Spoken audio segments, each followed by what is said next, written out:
spark ignites, it starts to burn.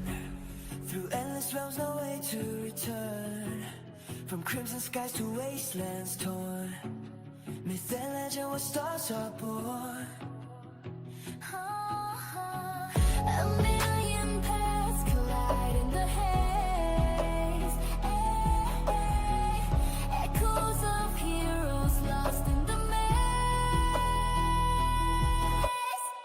Flames walk in the multiverse. Through chaos and time we immerse. Legends rise and fade like sparks. Across the void we leave our marks.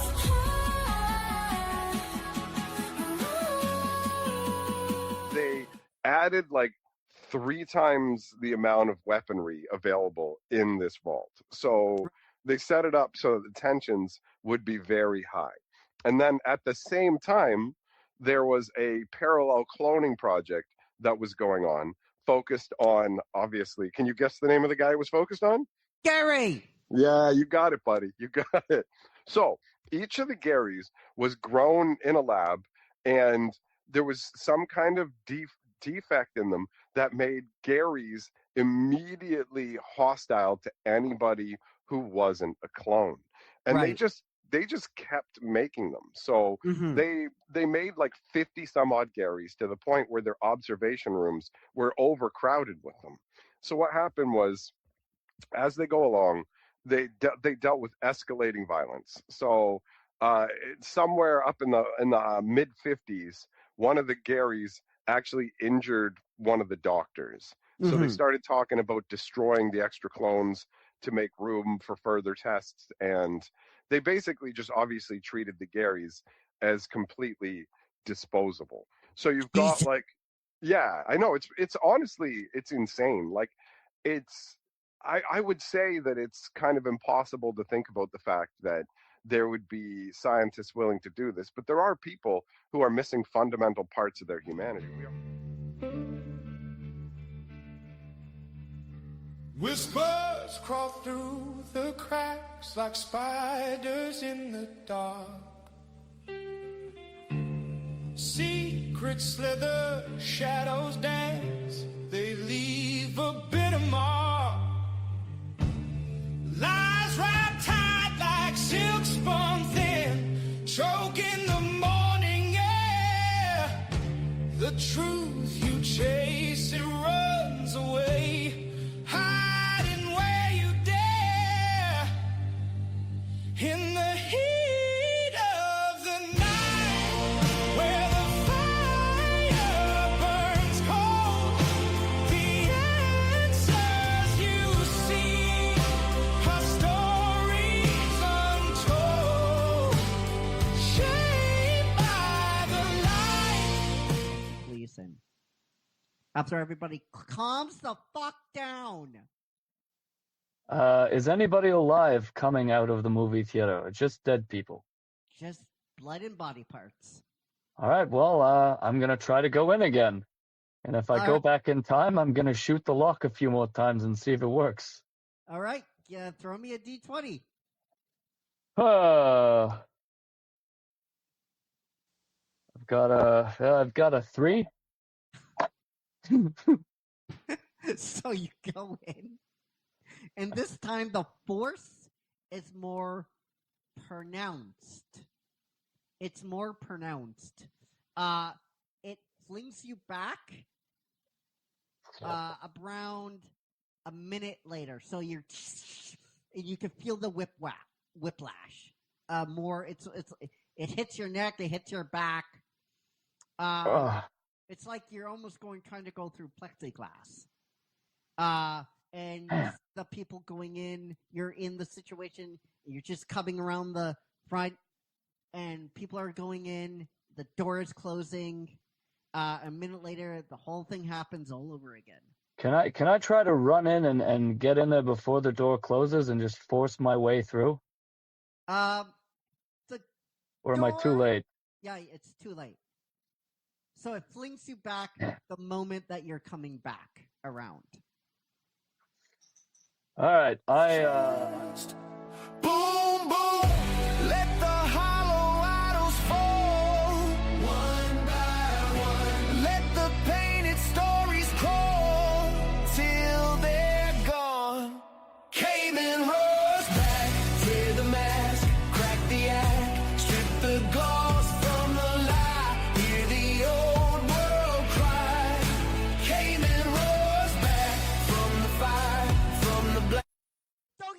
your members deserve much better than we know about Tilly Norwood,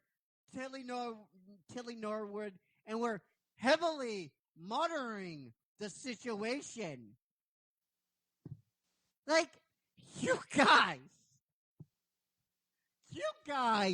are unfucking believable. You know that. You're supposed to fight on behalf of us. That's what you're supposed to do. You're supposed to be representing everybody here.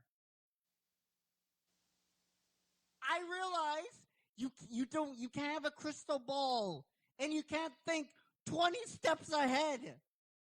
But you're supposed to have that clairvoyancy. You're supposed to think somewhat ahead. That's the whole fucking point. That's the whole point. You're supposed to foresee of problems in the future and try to stop them. That's why you have a collective bargaining agreement. That's why you went back and forth with the studios. That's why it was one of the longest acting strikes in history. This is the LP shop, doors are open wide, so come on inside. Find a little piece of history and come alive, turn it up, let your story spin. Every scratch, every song pulls you back in. At the LP shop, doors are open wide. As a kid, learning to play guitar, I used to put the album on, not this album. There's a Fraley's Comet. It's called Live Plus One, and he opens with this song. And I used to learn. I would try and figure it out and play along to the album. I loved this song. And my buddy, who was a drummer, who I still keep in contact with, he learned all the drum parts on this song as well, with that drum solo in the middle. So I'm guessing you're like a big fan of the song. Tell just let's go into it. What did you like about the song? Well, I mean, of course, first off, it's guitar driven. Yeah. Vocally, Ace doesn't push any barriers. No. But he's got a certain execution and a way he enunciates and the way he sings that I've always been attracted to. He's not the greatest singer in the world. No. I don't think he ever claimed to be. But there's just something cool.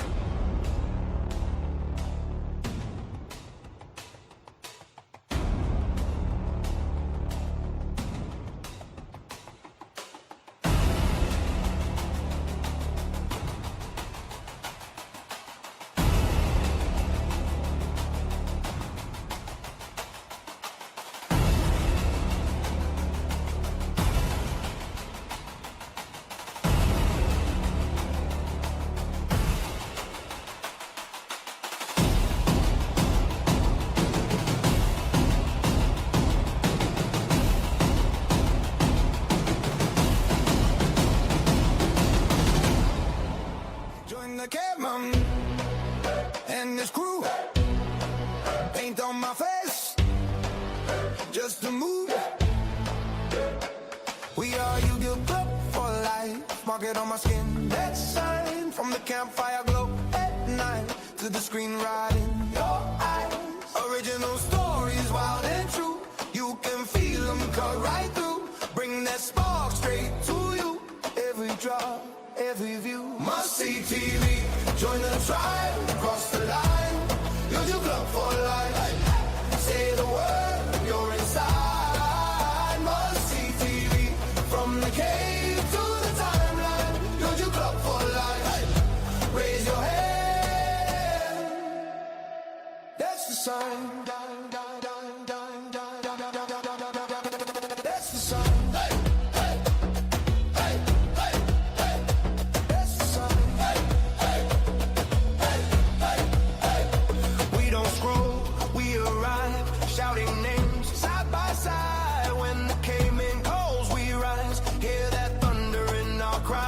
First beat, we commit. Once you're in, that's it. On the banner we lift. Whole world watching this. Must see TV. Join the tribe. Cross the line. You're your club for life. Hey. Say the word. You're inside. Must see TV. From the cave to the timeline. You're your club for life. Hey. Once you're in, I'll get them for life.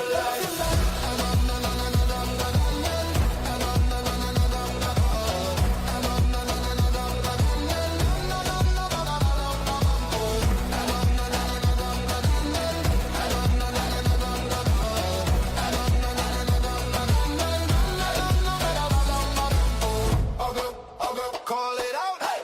I'll go, never doubt. I'll go, side by side. Hey. You get club for life.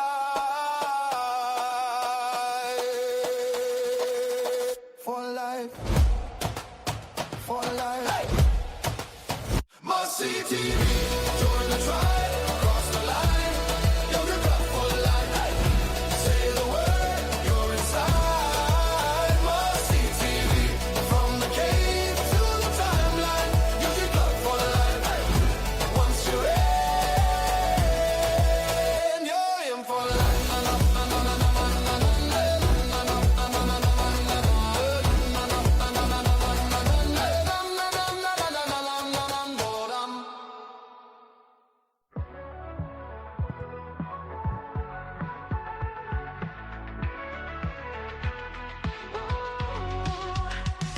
Get ready, it's the final countdown. Hold tight, the spotlight's shining bright. We're gonna take flight. From the screens to the stage, it's a wild show. Counting down the top 10, feel that energy flow. The caveman's in charge, and it's time to explode. One more, one last, celebrate the best. From glam to the glam, we're putting it to the test. Hollywood dreams, we'll put 'em to the score. With the top 10 countdown, ready for more.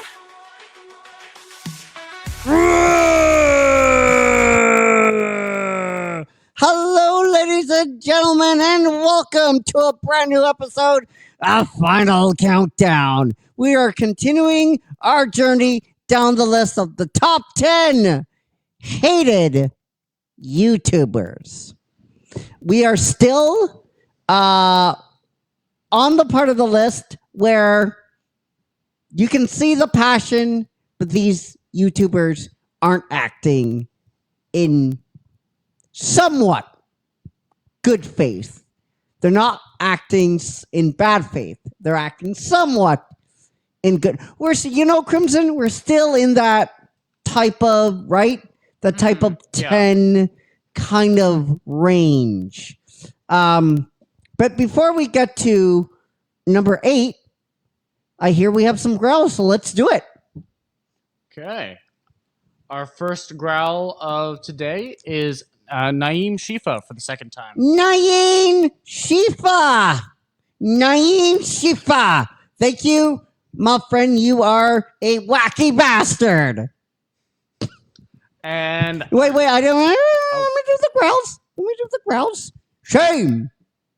Oh yeah, he doesn't watch Game of Thrones. He's that guy. That's right. Get him, audience. Get him. Naeem Shifa, from me to you, from us to you, you got a great big bad caveman. And our second is from one Freelancer Jack. From us to you, you got a great big bad caveman. All right, is that it? Yep, that's it. All right, coming in at number 8 is the progenitor of all this. He really is. He really was the progenitor of all this stuff. Online entertainment talk. Coming in at number 10, the John Campea Show, or John Campea. The show just called the John Campea Show. His channel's just called the John Campea. I can't state how influential this cat was to doing all of this online. Somebody had to be the first, and he was the very first. He worked per your consideration. If I'm dating myself, but if anybody knows what that show actually was, AMC Movie Talk, Collider Movie Talk, and then finally the John Campea show. So he was around for a long time. And like I said, he is the progenitor of all of this. So without him starting, none of this would happen. I mean, it would have happened because another person would have done the same thing, but he was the progenitor of online movie discussion. He was, I believe, him. Another, I don't remember the other person's name, but for people that know John Schnepp, he was kind of a part of that kind of spear when AMC Movie Talk was around, and then Collider.com, Collider Movie Talk. And he was just that guy that just loved to talk about movies. He was that guy. He's like me, only, wait, he's bald, I'm bald. Wait, no, he's Italian, I'm Greek. Maybe superpowers can unite one day? I don't know if that would work. But anyway, he's number 8 for a very good reason. He has a very shaky past. Let's say Crimson A, dodgy past. This with either the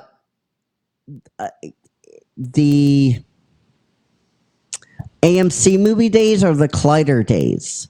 No, I think it was the AMC movie days where he weaponized his fans to go after someone online on YouTube that had a little bit of criticism for him. And for me, that should be disqualifying. I mean, that's absolutely disgusting behavior. I mean, that's what Zack Snyder does all the time. And that's exactly why he's not working in Hollywood today. For that kind of stuff. Not only that, I just think as he goes further in life, he just sounds like a Crimson. I know it's going to be funny. An old man shouting at the skies. Now, listen, Crimson, listen. Yes, don't you do? Yes, I do shout at the sky quite often.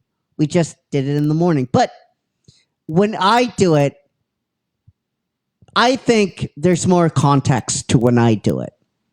I don't, you know what I mean? I don't openly insult people just to insult people, right? When I do it, I bring context and I don't bring insults every second word I think of. You know what I mean? Yeah. Like the bite today, right? When I went after SAG, I brought a lot of context with me, right? A lot of history with that little segment we did. And but I feel like more often than not, he just shouts at the sky for the sake of shouting at the sky. And a lot of his opinions a lot of his opinions leave a lot to be desired. A lot of what he says leaves a lot to be desired. For instance, when Paramount was going after Warner Brothers to discuss to purchase, I remember, John, you thought it was a good idea. You thought this was very beneficial for the industry. I just turned the video off. I cannot take you seriously when you talk like that. First of all, monopolies are not good anywhere. And how would that be beneficial for the industry, having one less studio to go to? It's not. It's not. And when you were advocating, I think this is a good idea. And Robert Meyer Barnett, who is sitting right beside you, thankfully said, this is a very bad thing to happen. And it's like, I was like watching two different people talking. And I couldn't believe it was you saying these things. I really couldn't. Now, is there a world where you were just being combative just to be combative? Yes. But you're a entertainment news show. You're not supposed to ham it up for the audience. You're not supposed to take the opposite route just because you want a difference of opinion out there. All right? Your job is to bring factual information. Why is this bad? Why is this bad for the industry? Why A, why B, why C, why D, why E, why F?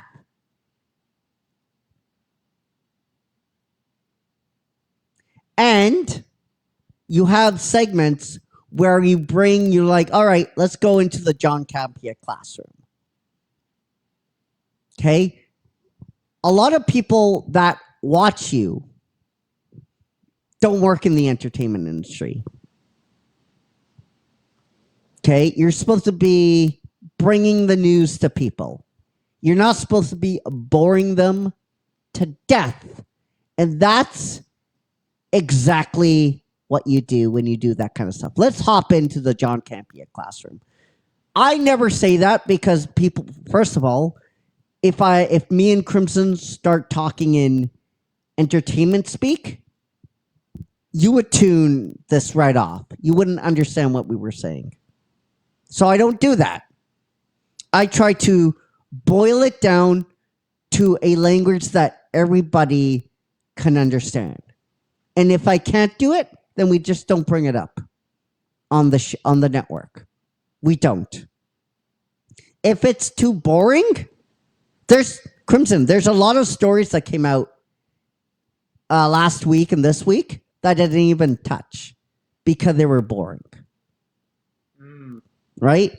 Because it was a lot of, I mean, the streaming, the big thing on Variety and Hollywood Reporter this week is streaming numbers, what's in the pipeline and all that kind of stuff. And on occasion, we will bring that up, but when something exciting is happening.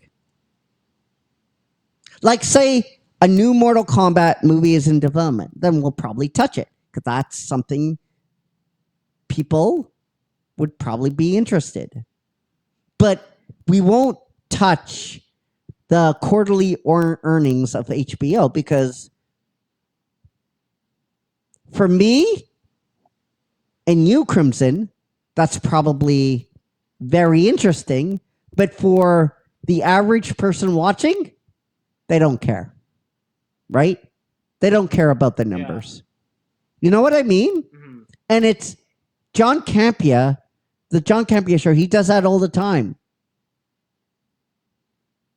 He does that all the time. Nobody cares, John. Nobody cares. And when you take opposite opinions, and that's just that one example. He's taken many avenues where it's the wrong lane to be on, to the wrong room. He looks at the room and says, you know what this room needs? Explosions. Or you know what this room of quiet people needs? Loud music. And it's the obvious path for him to take. He doesn't take it. A lot of the times he is combative he takes the opposite road just to take the opposite road and say, and I know what he's thinking. I know what you're thinking, John. Oh, people need to see both sides of the argument. No, that's not what people tune in to your show for.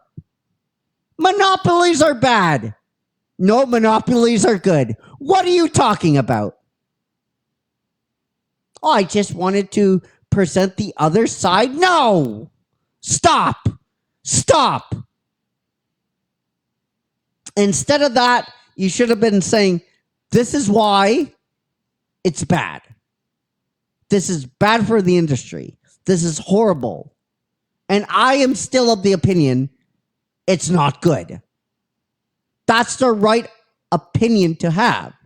Now, that's the correct information to have. It's bad, right? Like, monopolies are bad. This is bad for Paramount to do. Paramount, this is horrible.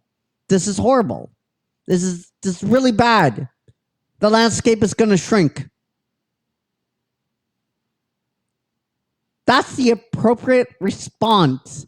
But you going, no, I think this can work. How can it work? 100,000 people, as soon as this happens, almost 100,000 people are going to lose their jobs. How is that a good thing? Tell me, how is that good?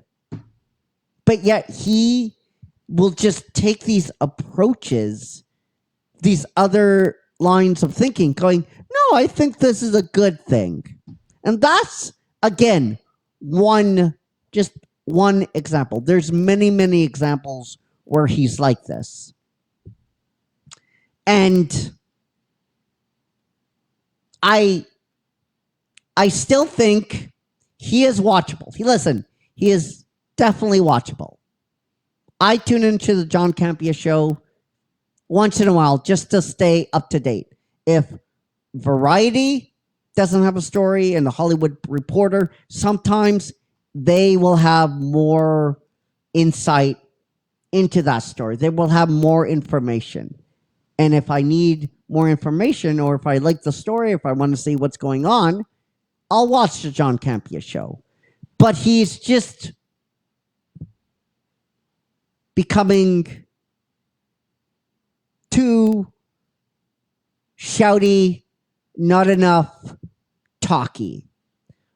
He's too in the classroom. Let's do this. Let's talk about the... No one cares, John. No one cares. No one cares. He doesn't read the room enough. He doesn't take the right approach. He's too ready to go the other direction with arguments. He's too old man. When I say old man shouting out the clouds, he is really like that. He's too that. Not enough meat to what he is saying. So, for all those reasons and more, the John Campea show comes in at number 8. Now, to be very clear, he is still operating in good faith. Sometimes he's just misguided. Absolutely. Sometimes he's too boring and doesn't read the room. Absolutely. But he's not what we're going to talk about, Crimson, later down in the list. He's not in the same class as some of these other clowns, right?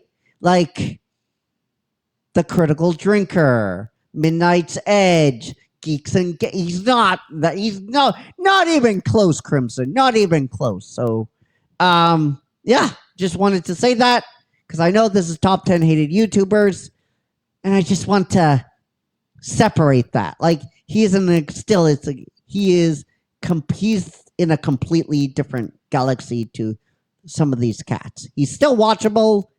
He's just sometimes he's way overbearing. He's boring. He takes the wrong positions on a lot of different things, but that doesn't make him like he doesn't make it like he's operating in good faith. No, he's still operating in good faith. However, that story, that AMC, that time in his life where he weaponized his fans to go after a YouTuber and never apologized, may make you say, no, he's 100% disqualified. And if that's your opinion, Crimson, I think that's fair. Yeah. I think that's totally fair. But for all those reasons and more, the John Campea Show comes your way in number 8. Anyway, that's number 8. We will see you tomorrow for a brand new episode of The Captain's Chair, Mighty Morphin Power Rangers. Until then, guys, take care, be safe, be well, and we love you all! 50,000 plus, and a club for life. Peace. From cinema magic to the heart-pounding thrill, we're shaming the worst. Get ready for the chill. These moments in time, defined by the bold. As we laugh and we cry, let the stories unfold. So raise your voice high, let it echo and roar.